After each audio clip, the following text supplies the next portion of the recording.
চট্টগ্রাম শহরে মাহফুজুল ইসলামের কলা ও পানের দোকান খুঁজতে ক্রেতাদের বেশ সময় লাগে না। এক ডাকে সবাই চেনে মাহফুজুলকে। শহরের প্রাণকেন্দ্র মুরাদপুর ফুটওভার ব্রিজের নিচে ফুটপাতে বসে পান ও কলা বিক্রি করেন 29 বছর বয়সী যুবক মাহফুজুল। তার একমাত্র সম্বল এই অস্থায়ী দোকান, আর তাই তো তিনি একাগ্রচিত্তে পান ও কলা বিক্রি করে সংসার চালান। স্ত্রী, ছেলে, কন্যা ও মাকে নিয়ে মাহফুজুলের ছোট সংসার। অভাব অনটন যাই হোক, এই দোকানই তার একমাত্র ভরসা। মাহফুজুলের দোকানে প্রতিনিয়ত মানুষের ভিড় লেগে থাকে। প্রতিদিন 100 থেকে 200 পর্যন্ত পান বিক্রি করেন তিনি। যে পরিস্থিতি দ্রব্যমূল্য বাড়তি, মানুষের পকেটত টিয়ানা মানুষের ইনকাম হম, এখন ব্যবসা যেন নাই। আর প্রতি মাসে এনে গাতি এই টিয়াটু ওইগিন দিয়ে আর তারও খরচ বিরোধ দিয়ে ঘর ভাড়া শর্ট করে যাগই চলতে কেমন যাগে। আর তারপরে টানে কিছু চলি। এনে অসুস্থ মানুষ প্রতি মাসে 3-4-5 হাজার টাকা লাগে।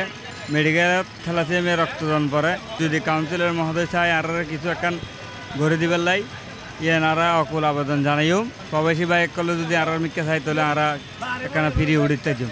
চট্টগ্রাম শহরের বাসা ভাড়া, সন্তানদের লেখাপড়া করে যা থাকে তাই দিয়ে বাজারঘাট করে কোনো রকম সংসার চলে তার। সততা ও নিষ্ঠা নিয়ে পান বিক্রি করায় তার দোকানে মানুষের ভিড় বলে জানান ক্রেতারা। ও মাহফুজ ভাই অনেক কষ্ট করে দোকানদারি করে, মানে এখানে অনেক কষ্ট হয়। সংসার চালানোর মধ্যে এগুলোতে হয় না, তার টানা কিছু আছে। অসুস্থ মানুষ না পারতে মানে দোকানদারি করতেছে। এখানে দোকানদারি করার মানুষ না, তারপরে দোকানদারি করতেছে পেটের দায়ে। জিনিসপত্র দাম বাড়ে, কষ্ট করে মানে এগুলো দোকানদারি করে এই ইনকামে ওর পেট চলে না।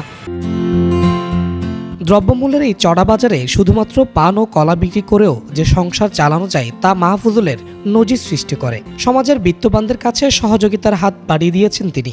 কারো কাছে সহযোগিতা পেলে দোকানে আরও কিছু পণ্য ক্রয় করে ভালোভাবে নিজের জীবনকে সাজাতে পারবেন বলে মনে করছেন মাহফুজুল।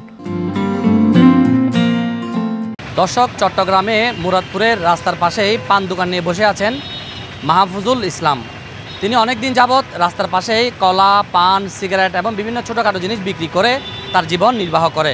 বর্তমানে তার পরিবার নিয়ে খুব বিড়ম্বনার মধ্যে আছে, কারণ এই মাহফুজুল ইসলামের একটি দুরারোগ্য ব্যাধি হয়েছে, যেটি খুব ব্যয়বহুল। সমাজের বিত্তবান মানুষের কাছে এবং প্রবাসীদের কাছে তিনি সার্বিক সহযোগিতা চেয়েছেন। যদি প্রবাসীরা ওনাকে সহযোগিতা করেন তাহলে উনি চিকিৎসা করে অন্তত পরিবার নিয়ে দুবেলা দুমুঠো খেয়ে বাঁচতে পারবেন। এই মাহফুজের মতো অনেকেই আছেন চট্টগ্রামের বিভিন্ন জায়গায় কাজ করেন। তাই বিত্তবান যারা আছেন তারা চেষ্টা করবেন সমাজের যারা আছেন তাদেরকে একটু সহযোগিতার হাত বাড়াতে। চট্টগ্রামের মুরাদপুর থেকে মোহাম্মদ রবিন হোসেন, মিডিয়া এক্সপ্রেস।